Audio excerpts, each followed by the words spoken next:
চুরি সহ বিভিন্ন অন্যায়ের দায়ে অপরাধীদের থাকার জায়গা কারাগার, অথচ সেই কারাগার রক্ষা পাচ্ছে না চোরের হাত থেকে। কারাগার ভবনের জানালার গ্রিল, গ্লাস সহ বিভিন্ন জিনিস চুরি করে নিয়ে যাচ্ছে তারা। কারাগারের কিছু ভবন নির্মাণ হলেও হস্তান্তর না হওয়ায় কলাপসেবল গেটে জং ধরে নষ্ট হওয়ার মতো অবস্থা হয়েছে। প্লাস্টারগুলো নষ্ট হচ্ছে, সেফটি ছাড়াই করা হচ্ছে কাজ।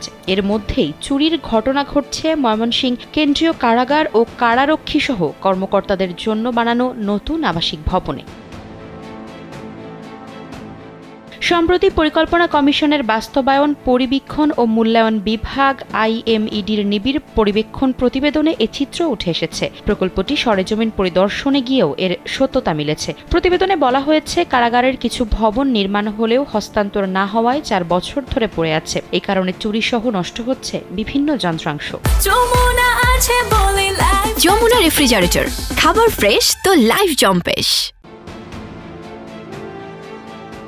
IMEDর প্রতিবেদনে বলা হয়, ময়মনসিংহ কারাগারে কর্মরত কারারক্ষী সহ বিভিন্ন পর্যায়ের কর্মকর্তাদের জন্য নির্মিত আবাসিক ভবনগুলো বাইরে থেকে অনেকটাই পরিত্যক্ত বাড়ির মতো দেখা যাচ্ছে। আবাসিক ভবনের বেশ কয়েকটি জানালার গ্রিল ও কিছু জানালার গ্লাস এর মধ্যেই চোর খুলে নিয়ে গেছে। দীর্ঘদিন ধরে ভবনগুলো পড়ে থাকায় কলাপসিবল গেটে জং ধরে নষ্ট হয়ে যাওয়ার মতো অবস্থা। ভবনের বাইরের প্লাস্টারগুলো ক্রমান্বয়ে নষ্ট হয়ে যাচ্ছে।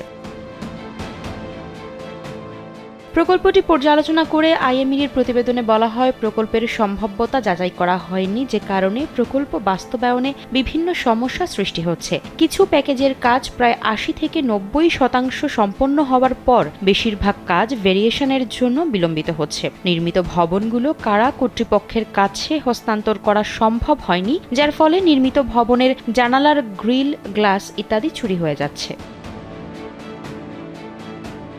এদিকে প্রকল্প বাস্তবায়নেও চলছে ধীরগতি। ময়মনসিংহ পুরনো কেন্দ্রীয় কারাগারকে আধুনিকায়ন করতে 2015 সালে 127 কোটি টাকা ব্যয়ে একটি প্রকল্প নেওয়া হয়। প্রকল্পটি 2015 সালের জুলাই থেকে 2018 সালের জুনের মধ্যে বাস্তবায়ন হওয়ার কথা ছিল, যা এখনও শেষ হয়নি। 3 বছরের প্রকল্পটির 9 বছরে কাজ হয়েছে মাত্র 46%। কারাগারের কিছু ভবন নির্মাণ হলেও হস্তান্তর না হওয়ায় 4 বছর ধরে পড়ে রয়েছে। এ কারণে চাহিদার পরিপ্রেক্ষিতে 1 বছর করে 4 বছর ব্যয় বৃদ্ধি ব্যতি রেখে প্রকল্পের মেয়াদ বৃদ্ধি করা হয়েছে।